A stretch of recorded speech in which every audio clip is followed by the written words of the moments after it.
Hello, welcome to our latest and greatest adventure in metaphysics, consciousness, the whole big shebang. On the last video, I happened to mention about the difference between what's called Newtonian physics and quantum physics or Einstein physics as it relates to especially medicine. This is where we're going to really be concentrating because I think it's important. Not just to understand the world, as a whole, which it certainly does, but I really like concentrating on the medical end of it because it's something that, relating to health and such, it affects every last one of us. In that, like I say, you've heard the old saying, if you don't have your health, you don't have anything, or if you have your health, you have it all. And that certainly is true. I know as I've been paying attention as I age. I'm not 20 anymore. I've been actually supplementing my diet quite a bit with additional stuff because I know at my age, my digestive system is not what it used to be.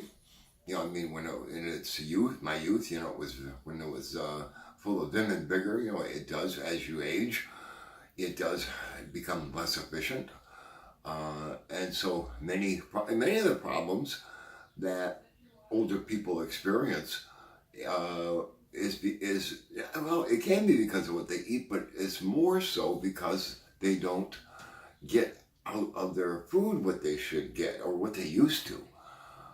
They certainly don't get the body does not absorb the nutrients and the minerals and the vitamins it used to, so you need to supplement those. And I've been doing that, and it seems to make a difference. It really does. But getting back to this, this doctor, I want to emphasize a few things that he says here because it's really important. I think his words carry such weight because he is, like I said, he is a internist. He was trained as an internist, but had the wisdom and the open mind to realize there's more. There's something much more going on than what they're being taught in medical schools. And as we go through what he presents in his book, you're going to come to realize this guy knows what he's talking about. He has got an incredibly open mind. And he just doesn't come up with wild ideas. He backs them up. And as we will see, but he says, the current practice of medicine is based on the old Newtonian, Newton law or model of reality. This model is primarily a viewpoint. Sorry about the dogs.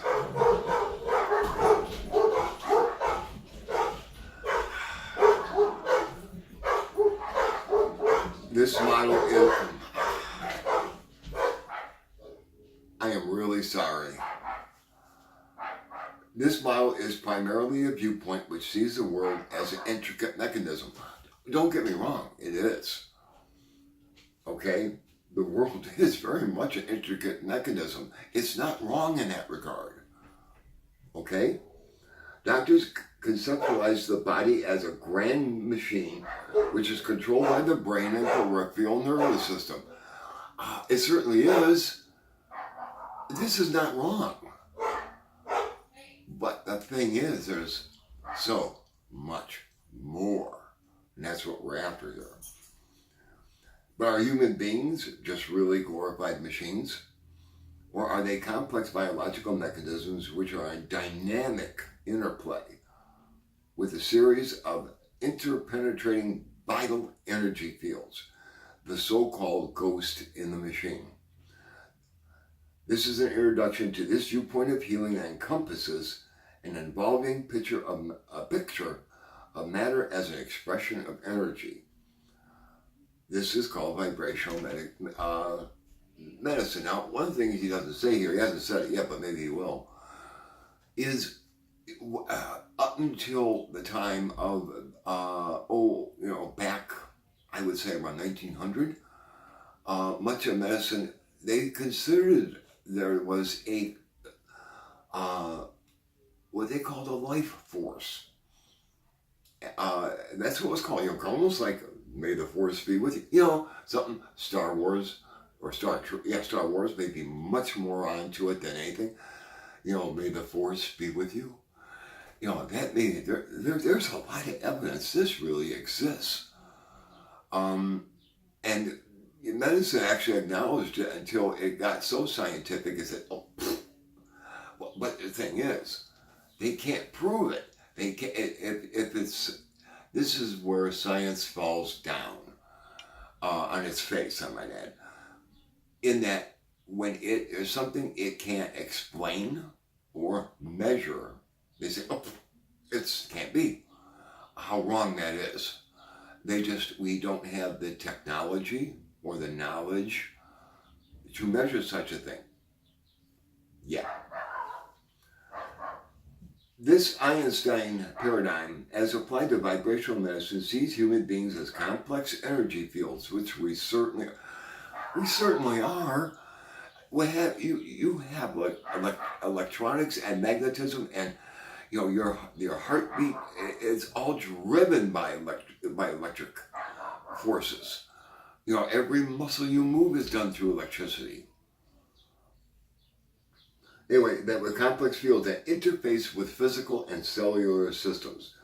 Vibrational medicine uses a specialized form of energy to positively affect those energetic systems that may be out of balance due to disease states. I'll go one further. It's disease. Disease means, look at the word, disease. It's dis-ease. Ease is being well. Dis means not. Dis-ease. A state of, and a state of, not being at ease. In addition, the body likes homeostasis. It likes things to maintain normal. And when things get out of balance, for whatever reason it may be, in whatever condition or disease you have, it's the out of balance that is the issue. And this is what many, especially more like metaphysical type of stuff tries to correct. It tries to correct the imbalance, as opposed to what we call allotropic medicine, the medical world today, which just tries to treat the symptoms instead of the cause. By rebalancing the energy fields that help to regulate the cells, vibrational healers attempt to restore order from a higher level of human functioning. The recognition that all matter is energy forms the foundation for understanding how human beings can be considered dynamic energy systems. Through his famous equation, E equals mc squared, Albert Einstein said to scientists that energy and matter are the same thing. One can be converted into another. That universal substance is primal energy or vibration of which we are all composed. Therefore, attempting to heal the body through the manipulation of this basic vibrational or energetic level of substance can be thought of as vibrational medicine. Though the Einstein theory viewpoint has been as slowly, and I do emphasize the word slowly, finding acceptance and applications in the mind of physicists, Einstein's profound insights have yet to be incorporated into the way doctors look at human beings and illnesses. Present-day models of medical thinking see human physiology and psychological behaviors depend upon the structure of the hardware of the body. It's much like a computer. A computer has hardware and software. Well, this is what medical talk. They're thinking of the hardware. They don't think of it in the software, so to speak. We'll get to that. The heart is a mechanical pump which delivers oxygen and nutrient-rich blood to the organ systems of the body and the brain. Doctors think they understand the heart so well that they have invented mechanical replacements to take over the function of the failing heart. Many physicians see the primary role of the kidney as an automatic filtration and exchange mechanism. Doctors have mechanically duplicated the kidney's ability to filter out impurities and toxins by creating hemodialysis. Although advancements in biomedical technology have given doctors a wider variety of spare parts to replace diseased organs and blood vessels, the greater knowledge of how to reverse or prevent such conditions is still sadly lacking. Mechanical analogies have offered great utility in explaining the behavior of the physical world since the time of Isaac Newton. The Newtonian thinkers saw the universe as an orderly, predictable, yet divine mechanism. It would follow that human beings, like their creator, would be constructed in a similar fashion. During Newton's era, it was easier to think of human anatomy in terms of intricate biology machinery. So prevalent was this mechanical thinking that the thinkers of Newton's day saw the universe as a grand clockwork. Doctors' perspectives on the inner workings of human beings have changed very little over the years. Present-day physicians still see the human body as a complex machine. Okay, I'm going to stop right there for a second. That's not wrong. Doctors, let me repeat that. Doctors see the present-day physicians still see the human body as a complex machine. Well, who's going to argue that? That's right. That's a correct statement. It is a complex machine, complex beyond comprehension. Okay? They have merely become more sophisticated in studying the biological clockwork mechanisms at the molecular level. The first Newtonian medical approaches were surgical. Early surgeons worked under the basic premise of the human body as a complex plumbing system. Well, it is. The present-day surgeon may be seen as a specialized bioplumber who knows how to isolate and remove a diseased component and how to reconnect it so that it again functions properly. More recent developments in drug treatments have provided newer ways to fix the failing body. Although different in philosophy, drug therapy is still Newtonian, in that it operates from the perspective of the body as a complex biomechanism.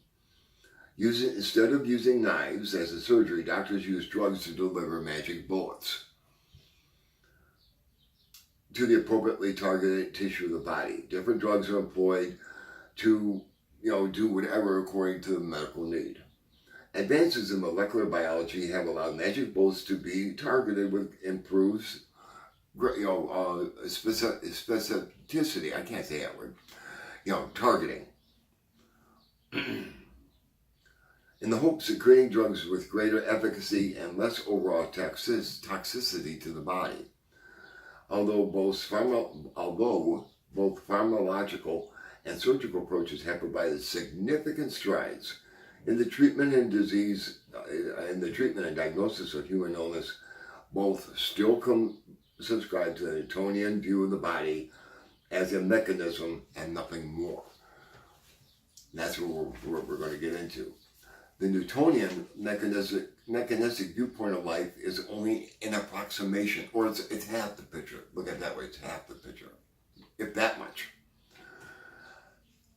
Pharmacology and surgical approaches are incomplete because they ignore the vital forces which animate and breathe life into the biomachinery of living systems. In other words, now we're getting into consciousness, where you just have, because when you get down to it, we're just a bunch of chemicals.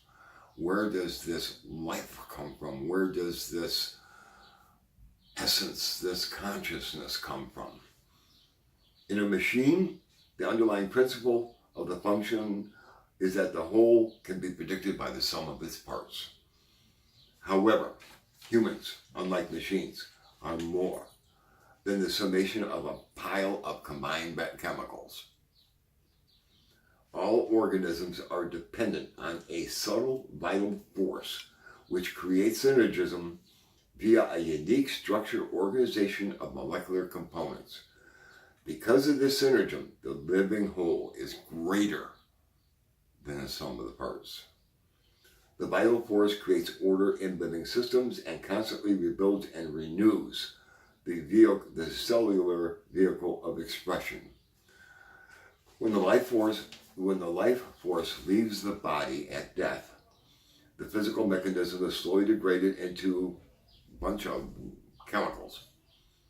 This is one of the unique principles which distinguishes living from non-living and people from machines. This animating life force is an energy which is currently unaddressed by today's Newtonian mechanistic thinkers whose opinions predominate medicine.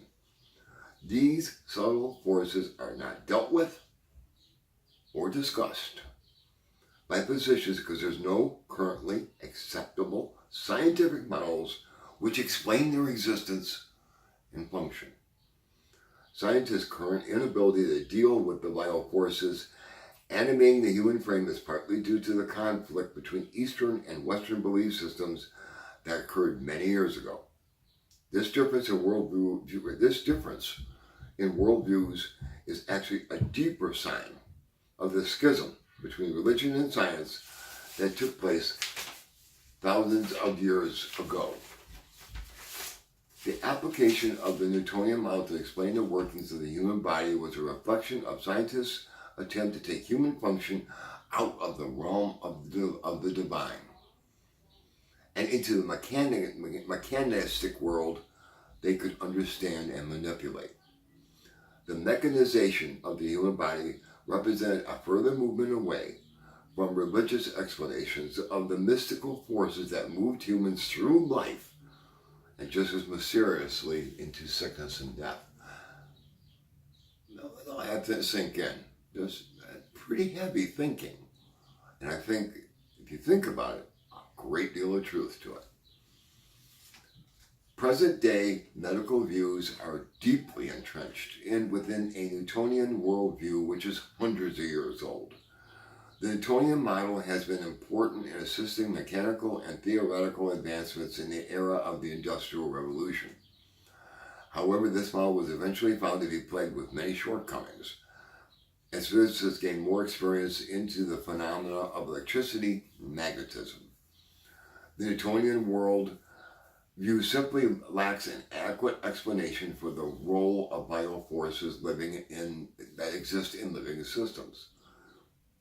Although vitalism was at one point very popular in medicine's past, overconfidence with technology and science has tossed aside such philosophies in favor of the mechanic models of organic life. You talked about Eastern, Western. You look at the Eastern, like India and China. They have using herbs and I think they're much more into the real cause of stuff than we are. We've kind of lost our way in this regard, totally, and it was intentional.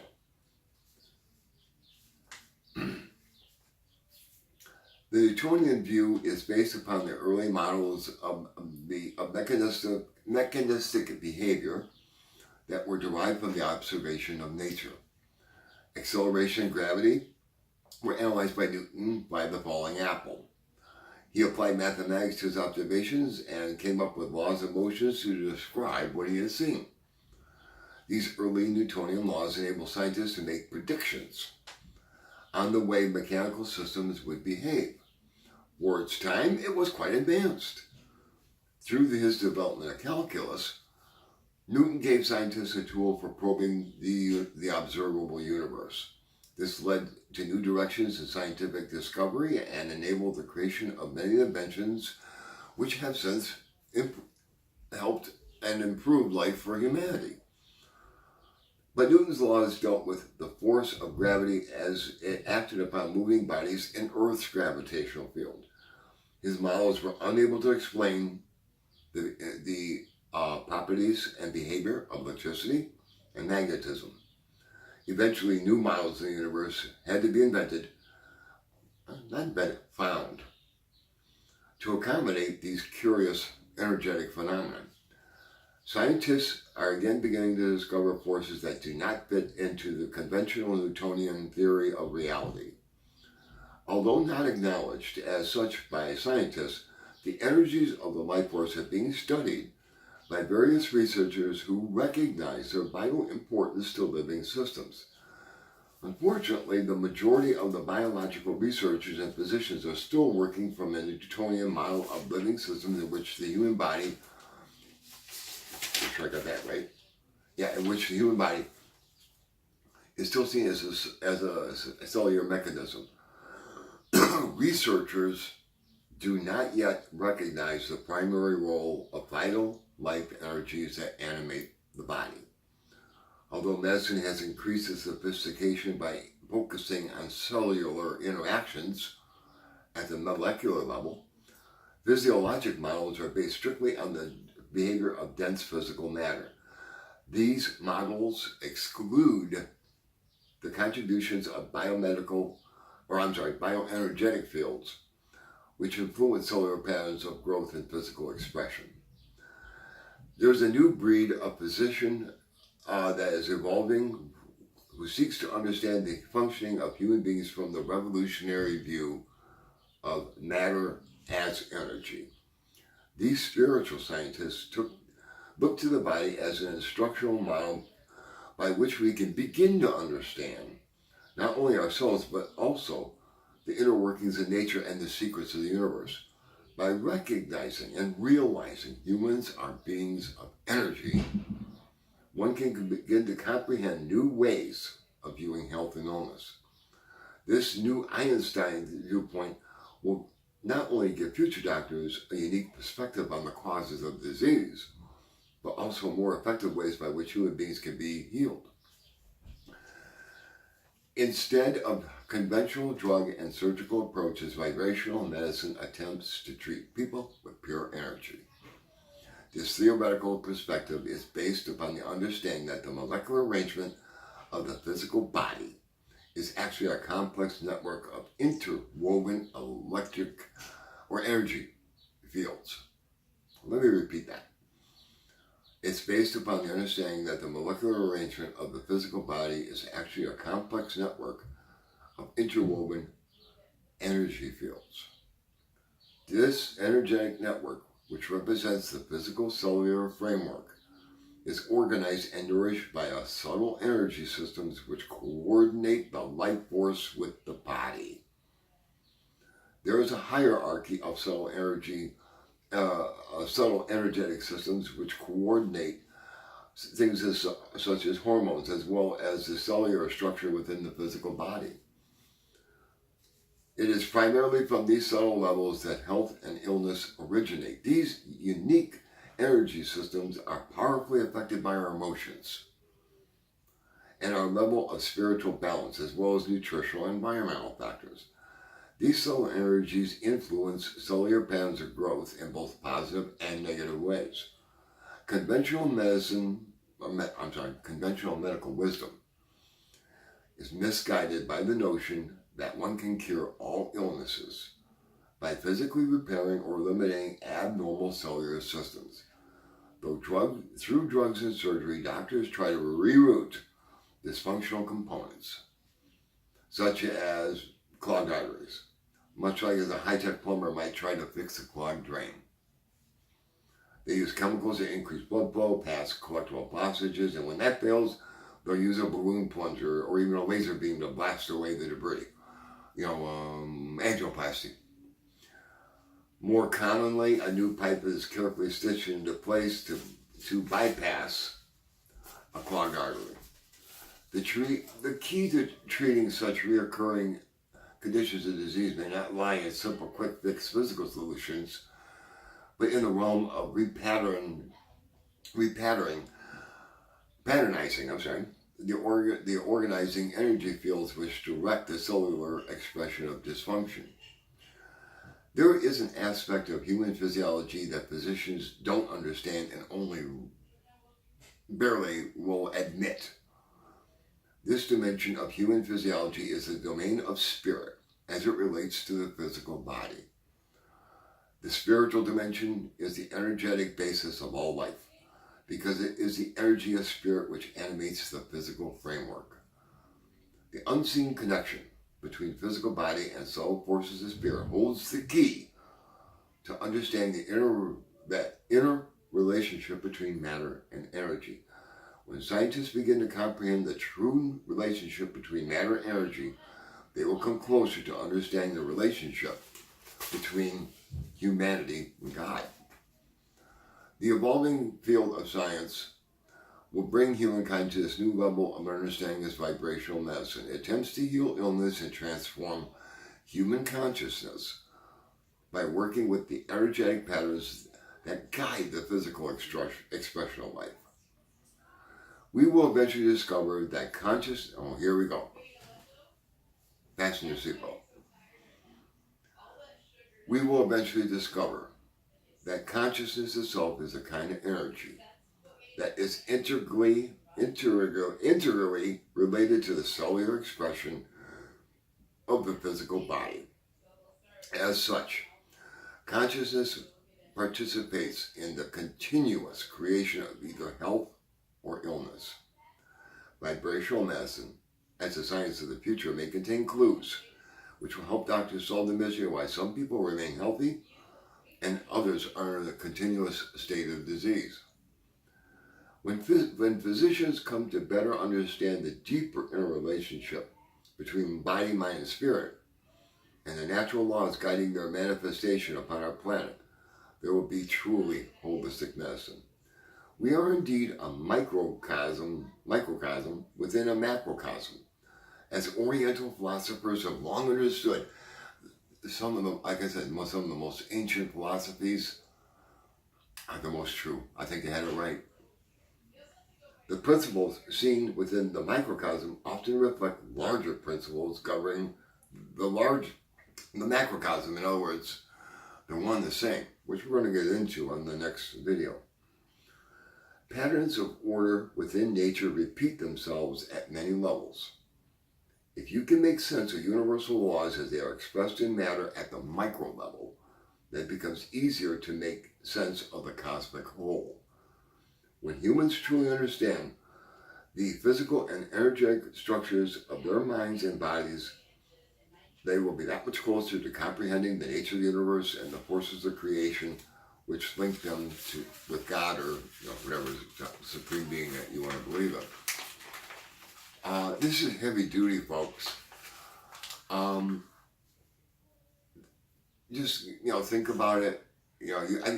When you listen to it, you realize there's not everything that says is true.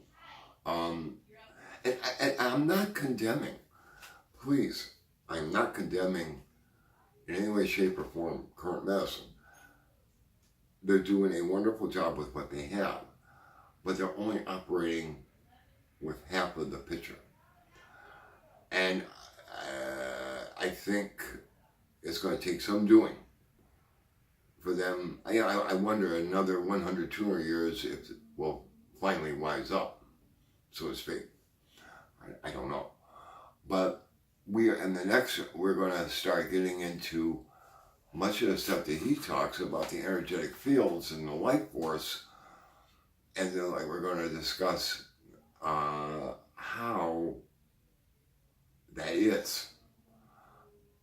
It's going to be an interesting ride, folks. See you next video.